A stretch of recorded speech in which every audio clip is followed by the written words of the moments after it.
얼마 전에 제가 위내시경과 장내시경을 했습니다.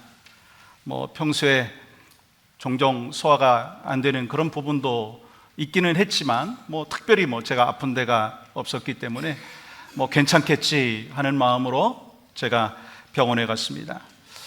근데 막상 검사를 하고 난 뒤에 이제 의사를 통해서 검사 결과를 기다리는 그 시간이 많이 좀 부담이 되더라고요. 긴장도 되고, 더구나 의사 선생님이 결과지를 보시면서 한동안 말씀을 안 하시는 것 같았어요.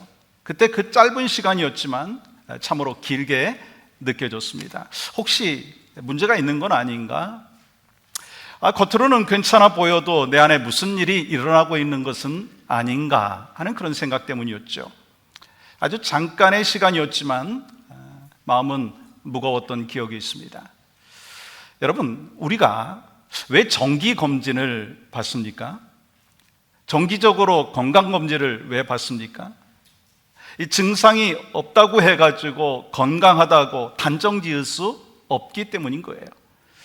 이 겉은 멀쩡한데 속은 전혀 다른 상태일 수 있기 때문에 건강검진을 받는 것이죠. 저는 오늘 이 시간이 우리의 영혼을 점검하는 영적인 건강검진의 시간이 되기를 원합니다. 겉으로 드러난 모습이 아니라 하나님 앞에서 나의 중심이 어떤 상태인지를 점검해보는 귀한 시간, 그 시간이 바로 오늘 이 시간이 되기를 원하는데요. 그렇다면 여러분과 제가 영적인 건강검진을 받는다면 어떤 결과가 나올 것 같다라고 생각하십니까? 여러분과 제가 오늘 이 시간 영적인 건강검진을 받는다면 어떤 결과가 나올 것이다 생각을 하시느냐는 거예요. 당신은 지금 당장 치료가 필요합니다. 아니면 앞으로 영적인 건강관리 잘 하셔야 되겠어요.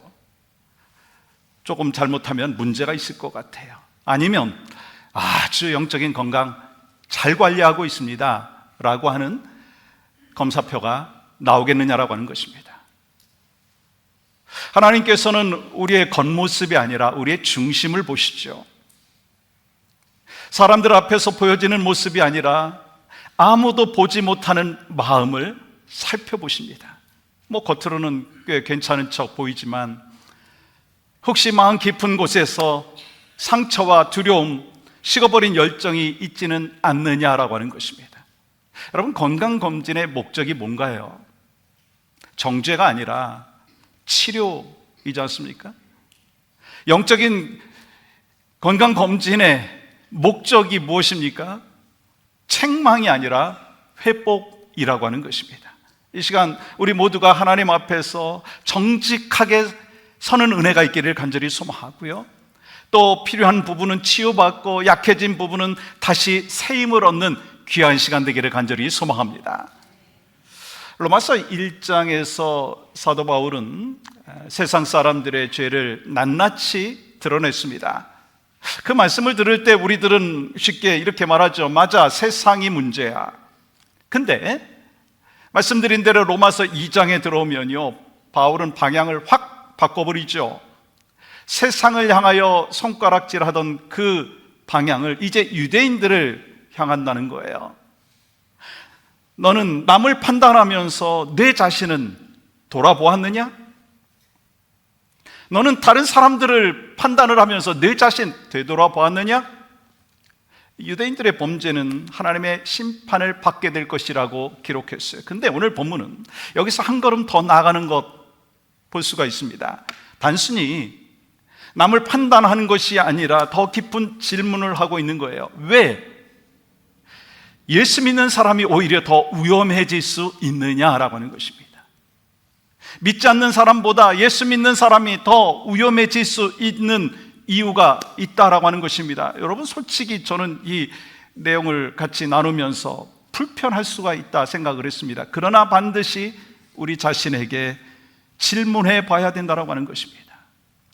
제가요, 책을 보았을 때 제목만 보고 참 인상이 깊었던 책이 있어요. 그 책 이름이요, 나쁜 그리스도인입니다. 나쁜 그리스도인. 여러분, 이게 말이 되는 건가요?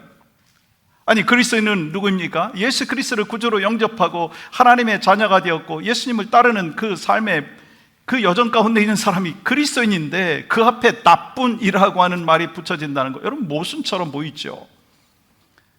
근데 현실을 보면요, 낯설지 않다는 것입니다.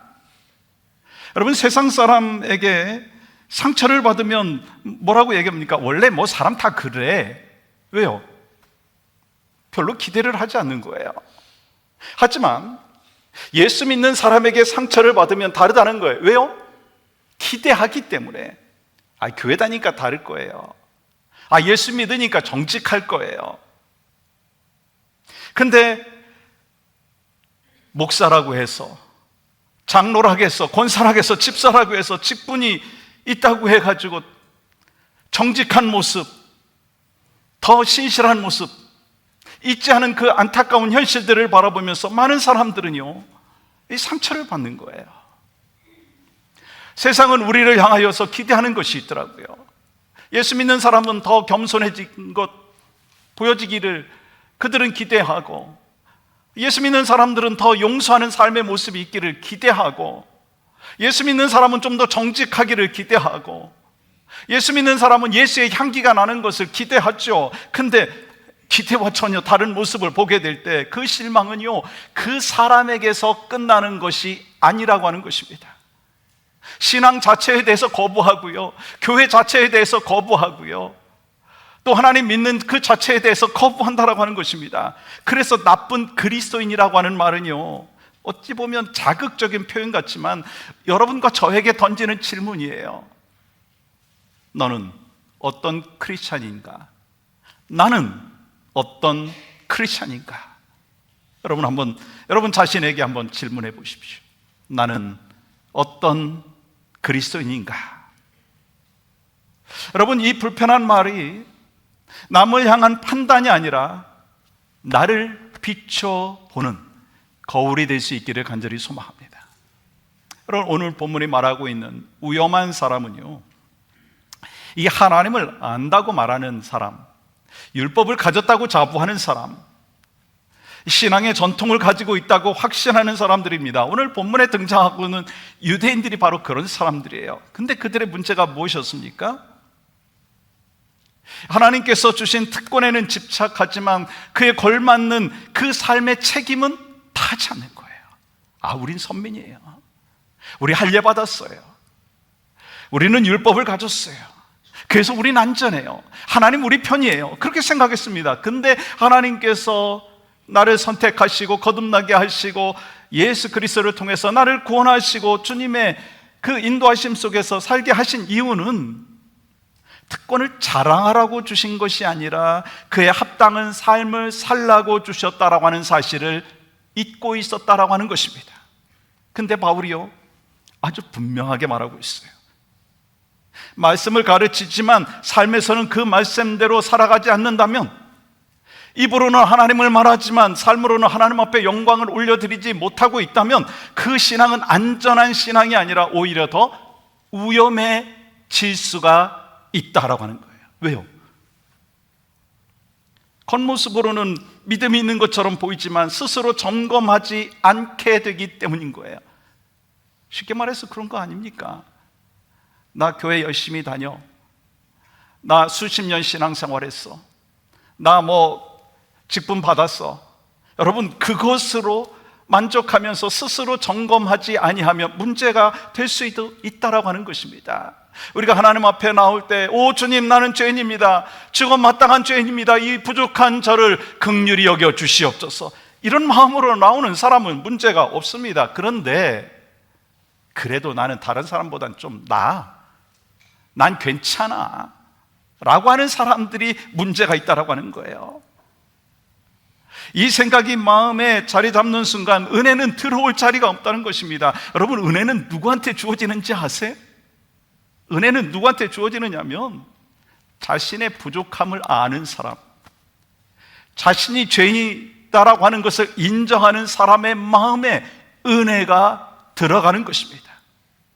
여러분과 제가 나는 부족합니다, 나는 죄인입니다, 나는 늘 실수도 많고 하나님의 뜻대로 살고 싶지만 무너질 때가 참 많습니다.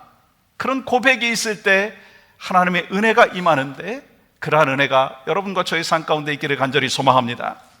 여러분, 우리는 어떤가요? 우린 교회 오래 다녔어요. 그렇잖아요? 최소한 몇 년 다녔습니다. 수십 년 다녔어요.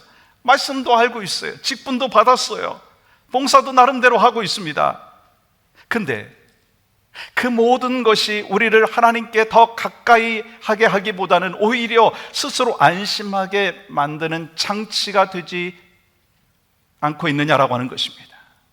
여러분, 세상에서는요, 스펙을 참 중요하게 여깁니다. 어느 학교 나왔어요? 뭐 어떤 라이센스 갖고 있습니까? 어떤 커리어가 있습니까? 뭐 그 스펙 중요하게 여깁니다. 근데 하나님은 어떠실까요? 하나님은 어떠실까요?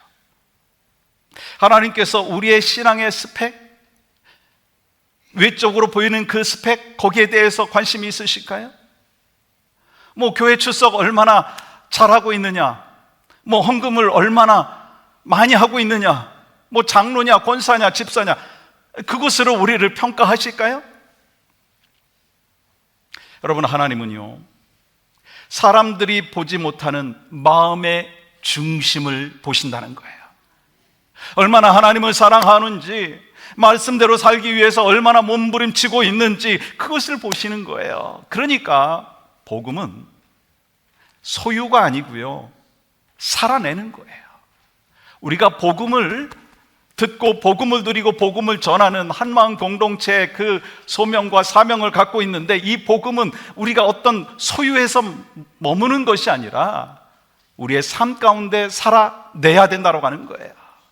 그래서 복음을 듣고 복음을 누리고 있어도요, 복음대로 살지 아니하면 그것은 말뿐인 복음이 된다라고 하는 것입니다. 여러분, 이 하나님을 안다고 말하면서도 하나님 없이 살 수 있다고 느끼는 순간 신앙은요, 형식이 되어버린 거예요. 마음은 점점 하나님에게서 멀어진다는 거예요. 그래서 오늘 이 말씀은요, 믿지 않는 사람들을 향한 말씀이 아니에요. 오늘 이 말씀은 하나님을 잘 안다고 여기고 있고 인정하고 있고 그렇게 살고 있는 여러분과 저를 향한 말씀이라고 하는 것입니다. 여러분, 오늘 본문의 말씀은 우리에게 두 가지의 질문을 하고 있습니다. 두 가지 질문. 첫 번째 뭐냐면, 왜 크리스천이 더 위험해질 수 있는가? 왜 크리스천이 더 위험해질 수 있는가? 또 한 가지는 그 위험에서 우리를 살리는 길이 뭔가? 여러분, 그 대답을 오늘 본문은 분명하게 보여주고 있습니다. 겉모양이 아니에요. 어떤 전통이 아니에요. 직분이 아닙니다. 성령으로 마음의 할례를 받아야 된다라고 하는 것입니다. 이제 우리는요, 그 말씀 앞에 서려고 합니다. 그러니까 이 시간 우리는 어떤 두려움의 시간이 아니라 은혜의 시간으로 바뀌기를 원합니다. 그렇다면 예수 믿는 사람이 더 위험해지는 순간은 언제인가? 여러분과 제가 더 위험해지는 순간이 언제인 줄 아세요? 그 첫 번째는요, 스스로 선생이 될 때. 스스로 선생이 될 때. 이 로마서 2장 17절에서 20절까지 말씀 보시면 한 단어를 아주 강조하는 것을 보게 되는데요, 제가 한번 읽겠습니다. 유대인이라 불리는 내가 율법을 의지하며 하나님을 자랑하며 율법의 교훈을 받아 하나님의 뜻을 알고 지극히 선한 것을 분간하며 맹인의 길을 인도하는 자요, 어둠에 있는 자의 빛이요, 율법에 있는 지식과 진리의 오본을 가진 자로서 어리석은 자의 교사요, 어린아이의 선생이라고 스스로 믿으니. 여러분, 이 말씀 속에서 가장 중요한 단어가 뭐라고 생각하세요? 핵심 단어가요, 스스로입니다. 하나님께서 세우신 선생이 아니라 자기 자신을 스스로 선생이라고 여긴다는 것입니다. 여러분, 여기서부터 위험이 시작되는 거 아세요? 여러분, 사람이요, 스스로 선생이 되면 자연스럽게 나오는 행동이 있어요. 그 행동이 뭐냐면 자꾸 가르치려고 하는 거예요. 자꾸 가르치려고 해요. 그리고 자꾸 정리를 해요. 자꾸 결론을 대신 내려주는 거예요. 저도 비슷한 경험을 했습니다. 이 큰딸이 운전을 처음 할 때 있었던 일이에요. 제가 옆에 조수석에 앉아가지고 어떤 마음이었겠어요? 사고 날까봐, 막 실수할까봐, 혹시 뭐 다칠까봐 마음이 얼마나 조급한 마음이었겠습니까? 그래서 계속해서 제가 옆자리에 앉아가지고 어떻게 했겠어요? 브레이크! 지금 라이트 하면 안 돼. 아까 말했잖아. 브레이크 밟더라도 좀 천천히 밟아야 돼. 뒤에서 받으면 어떡해. 왜 제가 그렇게 얘기했겠어요? 사고 날까봐, 잘 되기 바라는 마음으로. 그렇지만 운전을 처음 시작할 때와 차에서 내릴 때를 비교해 보면은요, 점점 더 저희 아이는 긴장되어 있었고요, 관계는 점점 더 멀어진 듯한 느낌이었어요. 제가 그때 깨달은 것 하나가 있습니다. 좋은 마음으로 말을 해도요, 계속해서 한다면 상대방은 숨을 막힌 듯한 그 모습이 될 수 있다고 하는 거예요.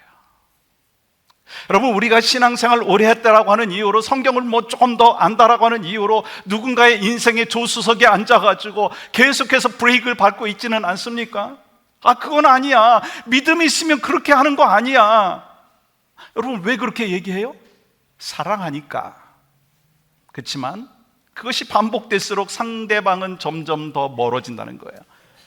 그래서 우리가 신앙이 깊어질수록 선생이 되려고 하지 말고 기다려줄 줄 알아야 한다는 것입니다. 내가 자꾸 바꾸려고 하기보다는요, 그 사람을 하나님 앞에 맡기고 기도의 자리로 나아가야 한다는 것입니다. 여러분, 진짜 성수군요, 지적하는 것이 아니라 하나님을 신뢰하면서 그 사람을 하나님 앞에 맡길 줄 아는 삶의 모습인 줄 믿습니다. 여러분, 여기서 바울이 말하고 있는 할례는요, 마음의 할례예요. 그러면 마음의 할례가 뭡니까? 겉으로 드러나는 종교적인 표시가 아니라 내 마음의 중심이 하나님 앞에서 잘려나가는 거예요. 자기의 의의가 잘려나가는 것이고, 자기의 자랑이 잘려나가는 것이고, 남을 판단하려고 하는 마음이 잘려나가는 거예요. 너는 틀렸고 나는 맞다라고 하는 태도가 성령의 역사로 인하여 잘려나가는 것이 마음의 할례라고 하는 것입니다. 여러분, 몸의 할례는요, 겉에 표시가 나요. 내 마음의 할례는요, 내 태도가 바뀌는 것으로 나타난다는 것입니다. 말이 줄어들고요, 판단이 줄어들고요, 그 대신 사랑하고 격려하고 중보하며 기도해 준다라고 하는 것입니다. 그래서 마음의 할례를 받은 사람은요, 선생이 되려고 하지 아니하고 형제와 자매가 된다는 사실 아십니까?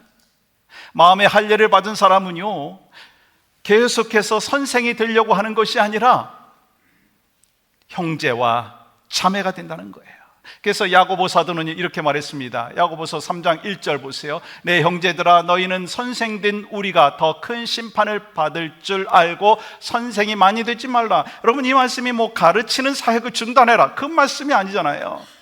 조금 배웠다고, 뭐 조금 경험했다고, 뭐 신앙생활 좀 오래 했다고 누군가의 위에 서서 판단하는 자가 되지 말라라고 하는 거예요. 제가 오래전에 이스라엘을 방문했던 적이 있습니다.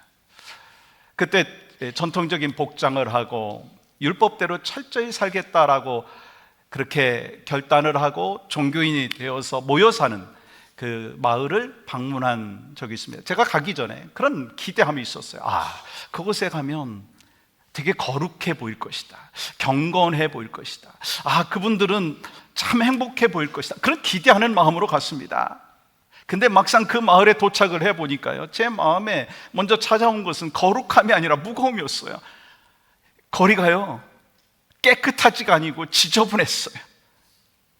사람들의 얼굴은요, 웃음이 아니라 긴장이 되어 있더라고요. 괜히 눈을 마주치면 조금 무섭다라고 하는 느낌까지 있을 정도였습니다. 그때 제 마음에 이런 생각이 들었어요.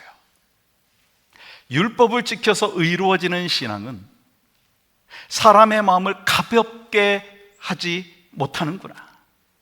여러분, 복음은요, 이 사람의 마음을 편안하게 해주는 거예요. 복음의 사람은요, 주변에 있는 사람들에게 마음을 편안하게 해줄 수 있습니다. 근데 율법주의는요, 사람의 얼굴을 무겁게 만든다는 거예요. 그러므로 하나님의 기쁨 되는 교회는요, 선생이 많이 되는 교회가 아니라 형제 자매가 많은 교회인 것입니다. 우리 교회 선생이 많은 교회가 아니라 형제 자매가 많은 교회가 되기를 간절히 소망합니다. 여러분, 하나님께서 기뻐하시는 성도의 모습은 선생이 아니라 형제와 자매예요. 사도행전 2장 42절 말씀 보시면 초대교회는 무엇을 했는지를 이렇게 기록을 하고 있어요. 그들이 사도의 가르침을 받아 서로 교제하고 떡을 떼며 오로지 기도하기를 힘쓰니라. 누가 가르쳤어요? 하나님께서 세우신 사도들이 가르쳤습니다. 그러면 성도들이 뭐 했어요? 서로 교제하고 떡을 떼고 오로지 기도하기를 힘썼어요. 어떤 모습이에요? 교회가 바로 이런 모습이 되어야 된다라고 하는 것입니다. 그래서 적용은 아주 심플합니다. 가르치고 싶을 때 스탑, 멈추라는 거예요. 사랑하고 격려하고 기도하라는 거예요. 여러분, 이것이 마음의 할례를 받은 사람의 모습이고 가장 안전한 신앙인의 길인 줄 믿습니다. 두 번째, 우리 예수 믿는 사람들이 더 위험해질 수 있을 때가 언제냐면 남은 가르치면서 자신은 돌아보지 않을 때. 다른 사람은 열심히 가르치지만 자기 자신을 돌아보지 않을 때가 위험하다는 거예요. 오늘 본문 21절부터 24절 바울은 아주 두려운 질문을 합니다. 그러면 다른 사람을 가르치는 네가 네 자신은 가르치지 아니하느냐? 도둑질하지 말라 선포하는 네가 도둑질하느냐? 간음하지 말라 하는 네가 간음하느냐? 우상을 가증히 여기는 네가 신전 물건을 도둑질하느냐?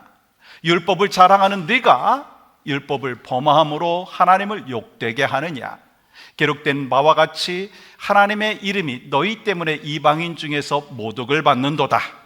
바울의 질문은 아주 단순하지만 참 무섭습니다. 너는 남을 가르치는데 내 자신은 가르치고 있느냐? 라고 하는 질문이에요.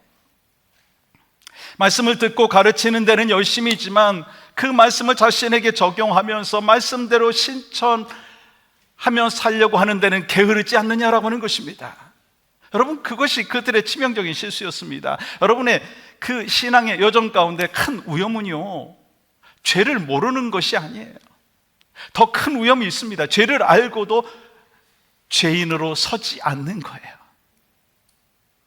말씀을 알고 기준도 알고 옳고 그름도 분별할 줄 아는 거 분명히 축복이죠. 그래서 그 지식이요, 나에게만 멈춘다면 그건요, 그 지식이 나를 지키는 방패가 아니라 바로 남을 찌르는 무기가 될 수 있다는 것을 기억해야 된다는 거예요. 그래서 신앙이 고백이 아니라 명함이 되는 그 순간이 위험하다는 거 아십니까? 나는 교회 다녀. 난 뭐 이런 직분 갖고 있어. 난 말씀을 많이 알아. 나는 믿음의 사람이야. 나는 뭐 전도하는 스킬도 참 많아. 여러분, 이 말이요, 은혜의 고백이 아니라 자기의 의의 명함이 된다면 사람들은요, 우리를 통해서 하나님을 보는 것이 아니라 우리 때문에 하나님을 오해할 수도 있다라고 하는 거예요. 그래서 바울이요, 이렇게 말을 하죠. 하나님의 이름이 너희 때문에 이방인 중에서 모독을 받는다. 여러분, 신앙은요, 결코 개인에서 끝나지 않더라고요. 신앙은 개인에서 끝나지 않아요. 우리의 얼굴, 우리의 말투, 우리의 분위기를 통해 가지고요, 하나님의 이름이 드러나기도 하고 하나님의 이름이 가려지기도 한다는 사실 아십니까? 그렇다면 왜 자꾸 남을 가르치고 판단하려고 하죠? 항상 사랑해서입니까? 그렇지 않을 때가 있다는 거예요. 남을 가르치면 내가 더 안전한 자리에 서 있는 것 같고, 남을 고치면 내가 더 의로운 사람처럼 느껴지기 때문이다라고 하는 것입니다. 하지만 복음은 우리를 높은 자리로 올려놓지 않습니다. 항상 한 자리로 이끄시는데 그 복음의 인도하심은 어디로 오는 줄 아세요? 나는 은혜 아니면 살아갈 수가 없는 존재입니다. 그 자리로 이끄신다는 거예요. 여러분, 믿는 성도들의 그 특징이 무엇인 줄 아십니까? 다른 사람을 가르치기 전에 자기 자신을 먼저 가르친다는 거예요. 제가 말씀을 준비하면서 이번 주에 어떤 말씀을 나눌까 고민하고 기도하고 그런 가운데 이 말씀은 우리 성도들에게 꼭 필요한 말씀이다.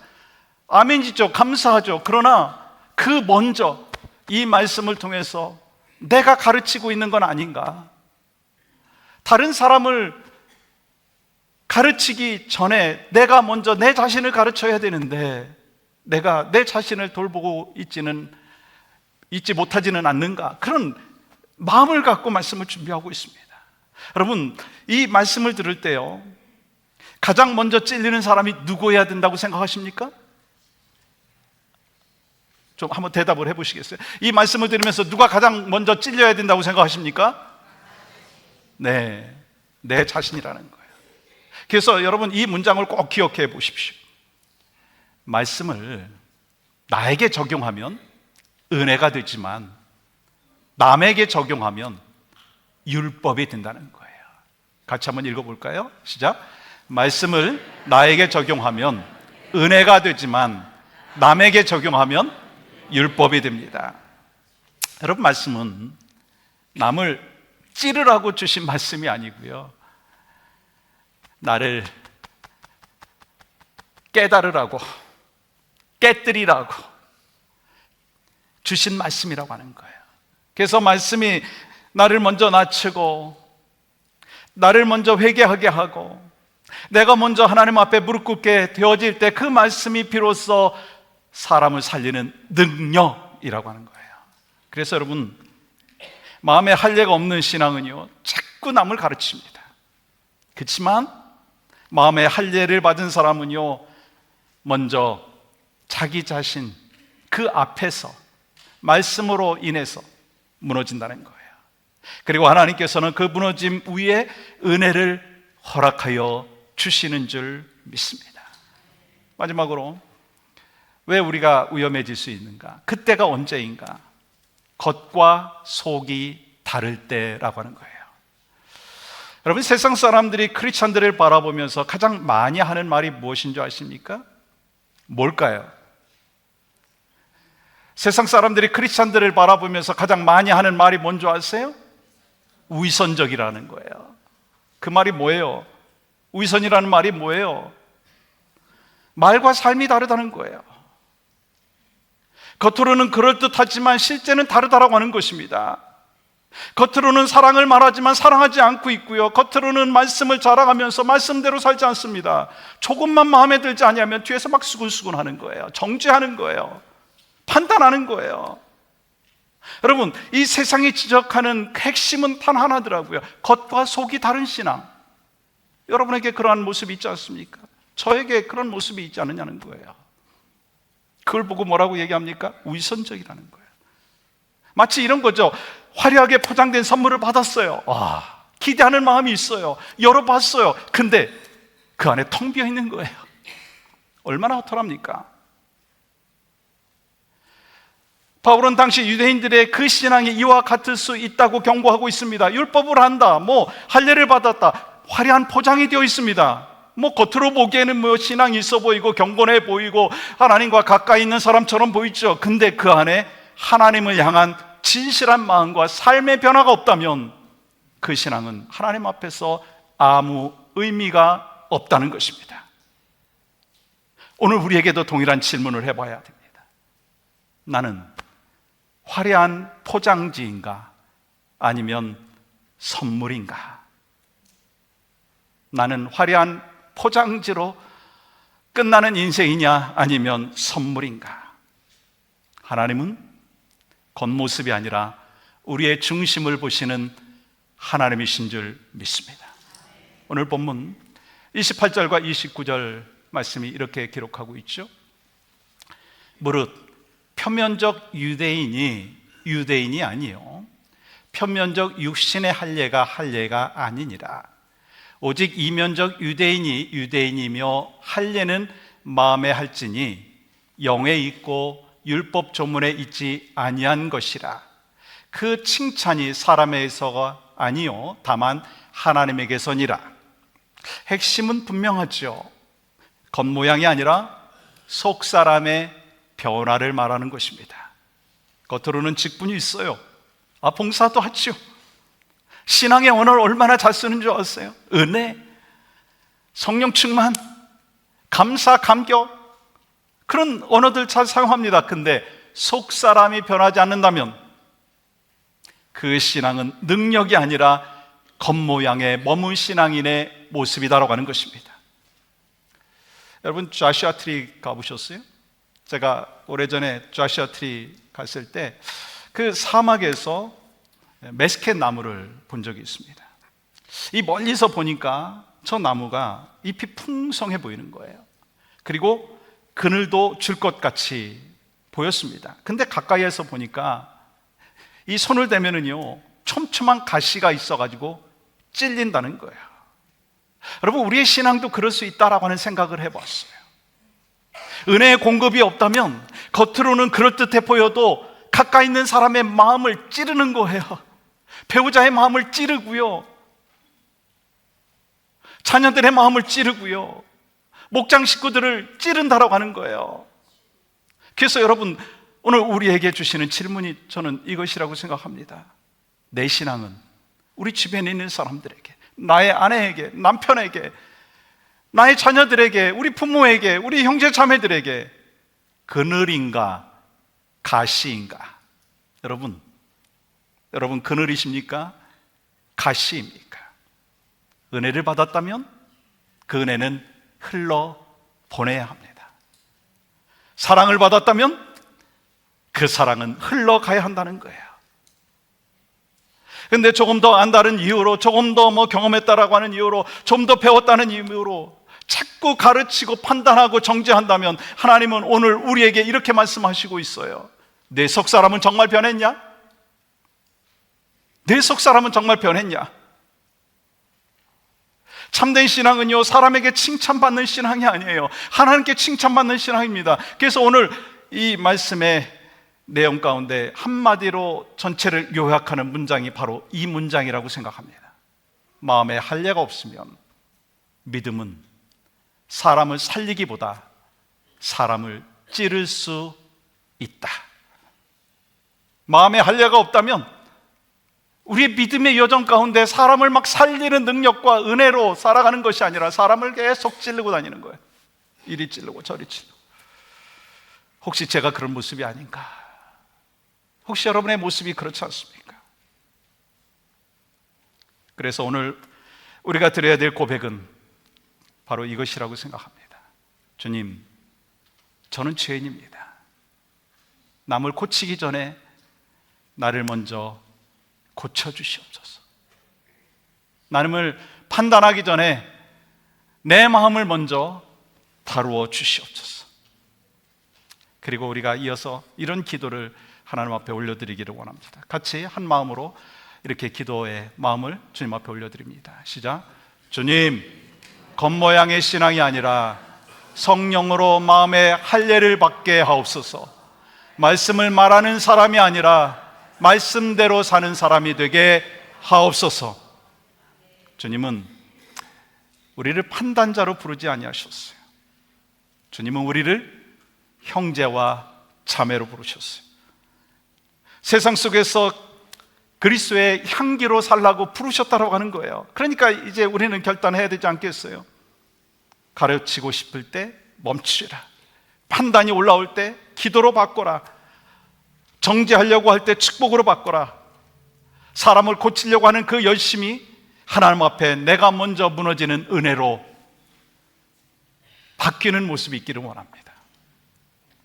우리의 모임이, 우리 공동체가 서로의 죄를 고백하고 연약함을 나누는 은혜가 있기를 원합니다.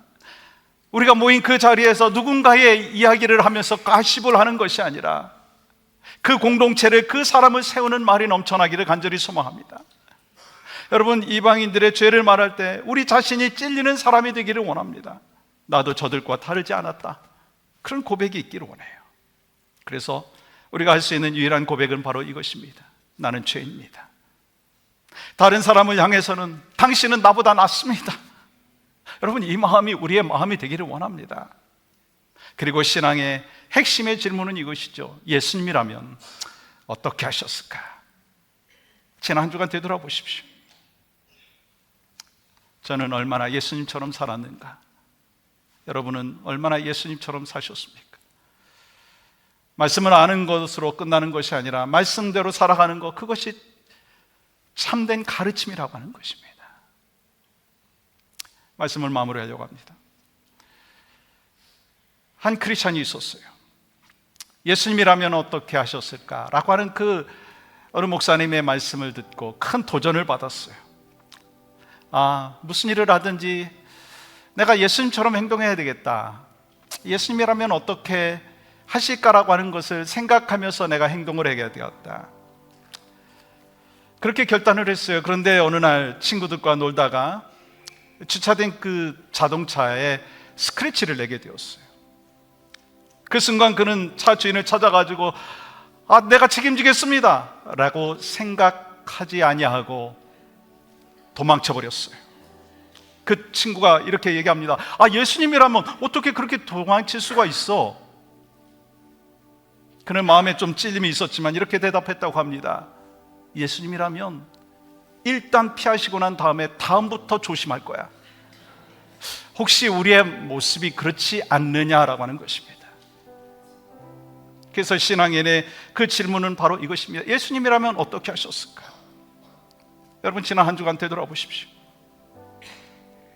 목사님, 저는 얼마나 예수님처럼 살았는가? 여러분은 얼마나 예수님처럼 사셨습니까? 저 역시 솔직히 말씀드리면 말씀을 가르치고 말씀을 전하는 사람이라고 한다 할지라도 말씀대로 살지 못한 것이 너무나 많아요. 그러면서 깨닫는 것이 있습니다. 가르친다는 것이 머리로만 아는 것이 아니라 삶으로 드러내는 것이 정말 중요하구나. 우리 모두가 말씀이 머물에 머물지 아니하고 머리에 머물지 아니하고 손과 발로 삶으로 드러내는 귀한 역사가 있기를 원합니다. 특별히 우리가 사순절을 지내고 있습니다. 수십 년 동안 우리가 사순절을 맞이했어요. 그러니까 올해도 또 마찬가지로 사순절이구나, 그렇게 끝내지 말자라는 거예요.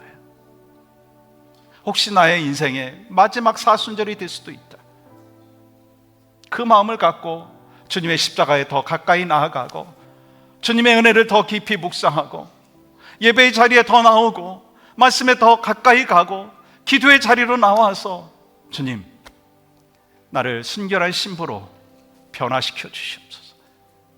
겉과 속이 다른 신앙인의 모습이 아니라 겉과 속이 같은 참된 예수 그리스도를 닮아가는 믿음의 여정을 걸어갈 수 있도록 나를 불러주셨사오니 내가 그렇게 살게 하여 주시옵소서.